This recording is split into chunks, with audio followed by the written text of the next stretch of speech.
You guys might have a question. What did I just watch? So, let me tell you. What you just have seen on your screens is the experiment performed by John Watson called Little Albert. Was this experiment bad? Not necessarily. But was it against any moral norms? Pretty much. Let's start with a brief explanation about what exactly was the experiment. So, the main point of the experiment was to prove that you can teach the conditioned response to older people, just like the dogs in Pavlov's experiment. Think about it. Pavlov was playing sounds every time when he was getting dogs their food. And then every time he'd play a sound, the dogs would have to want to eat. But even when he doesn't bring them food. The John Watson guy thought it would be really cool to redo it with a kid. So he did. And let me just tell you that it did not end good. So the main experiment was performed on 9-month-old child. They never told his real name. The experiment was called Little Albert.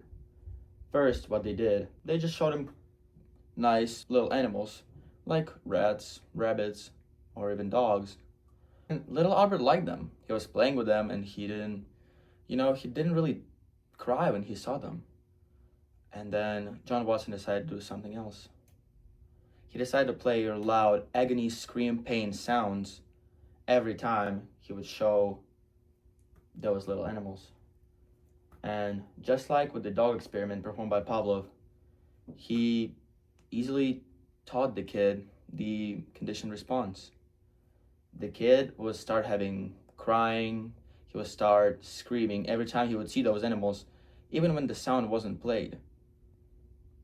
You know, back in the day, this experiment, he looked pretty ethical and pretty normal because he was performed back in early 1900s. But if we look back now, we can really say that that was not ethical. That was against any moral law and pretty much anything you can think of. So you might have a question in your head. What happened to the little kid? And I can tell you that we don't necessarily know. But there is two big theories out there that I want to tell you guys.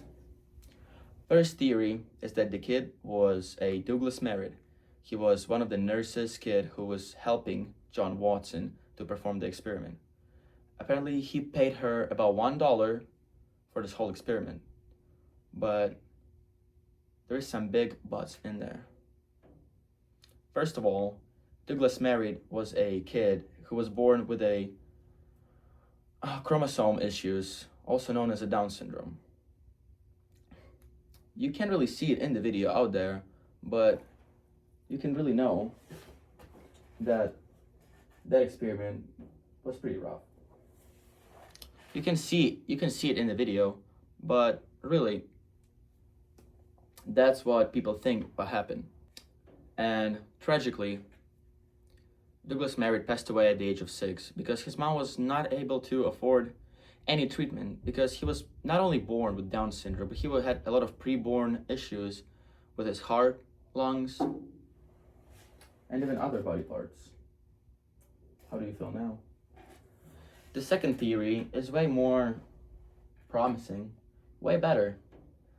So there was 2 nurses who was helping him perform the experiment. And second nurse's kid's middle name was, guess what? Albert.